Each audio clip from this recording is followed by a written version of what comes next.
See, I'm not one of these people who's worried about everything. You got people like this around you. Country's full of them now. People walking around all day long, every minute of the day, worried about everything. Worried about the air, worried about the water, worried about the soil. Worried about insecticides, pesticides, food additives, carcinogens. Worried about radon gas, worried about asbestos. Worried about saving endangered species. Let me tell you about endangered species, all right?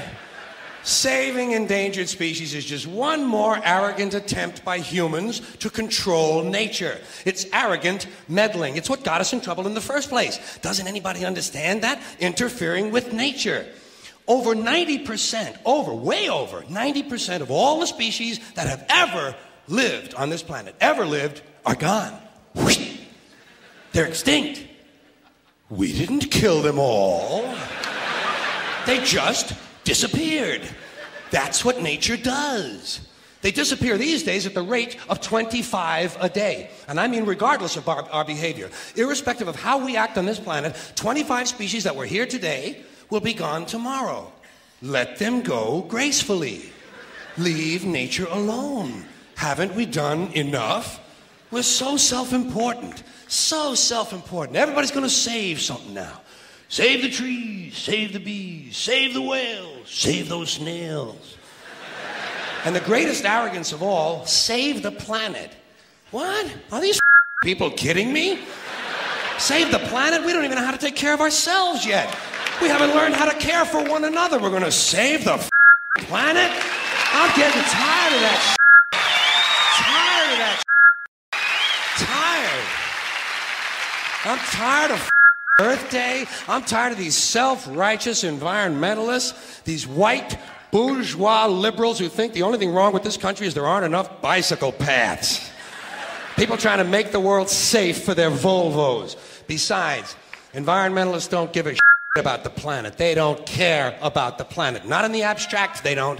Not in the abstract, they don't. You know what they're interested in? A clean place to live. Their own habitat. They're worried that someday in the future they might be personally inconvenienced. Narrow, unenlightened self-interest doesn't impress me. Besides, there is nothing wrong with the planet. Nothing wrong with the planet. The planet is fine. The people are difference. Difference. The planet is fine. Compared to the people, the planet is doing great. It's been here 4.5 billion years. Did you ever think about the arithmetic? Planet has been here 4.5 billion years. We've been here, what, 100,000? Maybe 200,000? And we've only been engaged in heavy industry for a little over 200 years. 200 years versus 4.5 billion. And we have the conceit to think that somehow we're a threat?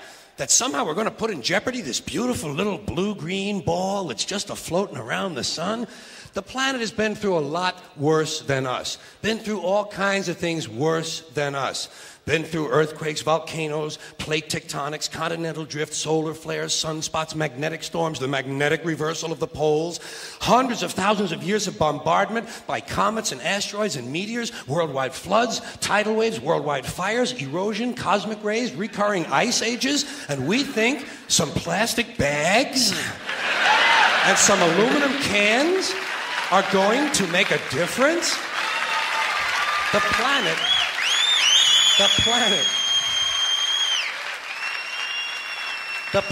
isn't going anywhere.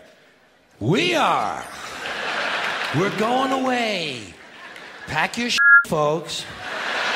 We're going away. And we won't leave much of a trace either. Thank God for that. Maybe a little styrofoam. Maybe. Little styrofoam. Planet will be here and we'll be long gone. Just another failed mutation. Just another closed-end biological mistake. An evolutionary cul-de-sac. The planet will shake us off like a bad case of fleas. A surface nuisance. You want to know how the planet's doing? Ask those people at Pompeii who are frozen into position from volcanic ash how the planet's doing. Want to know if the planet's all right? Ask those people in Mexico City or Armenia or 100 other places buried under thousands of tons of earthquake rubble if they feel like a threat to the planet this week. How about those people in Kilauea, Hawaii who build their homes right next to an active volcano and then wonder why they have lava in the living room? The planet will be here for a long, long, long time after we're gone, and it will heal itself, it will cleanse itself, because that's what it does. It's a self-correcting system. The air and the water will recover, the earth will be renewed, and if it's true that plastic is not degradable, well, the planet will simply incorporate plastic into a new paradigm, the earth plus plastic. The earth doesn't share our prejudice towards plastic. Plastic came out of the earth. The earth probably sees plastic as just another one of its children. Could be the only reason the earth allowed us to be spawned from it in the first place. It wanted plastic for itself. Didn't know how to make it. Needed us. Could be the answer to our age-old philosophical question, why are we here? Plastic.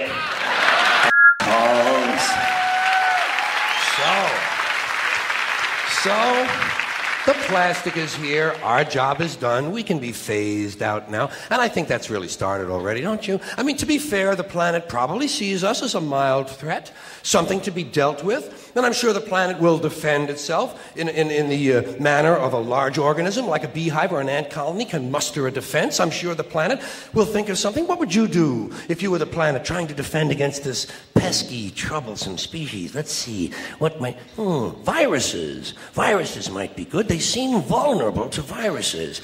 And viruses are tricky, always mutating and forming new strains whenever a vaccine is developed. Perhaps this first virus could be one that compromises the immune system of these creatures. Perhaps a human immunodeficiency virus, making them vulnerable to all sorts of other diseases and infections that might come along. And maybe it could be spread sexually, making them a little reluctant to engage in the act of reproduction. Well, that's a poetic note. And it's a start. And I can dream, can't I? See, I don't worry about the little things. Bees, trees, whales, snails. I think we're part of a greater wisdom than we will ever understand. A higher order. Call it what you want. Know what I call it? The big electron. The big electron. Whoa. Whoa. Whoa. It doesn't punish. It doesn't judge at all. It just is. And so are we. For a little while. Thanks for being here with me for a little while tonight. Thank you. Thank you very much. Thank you.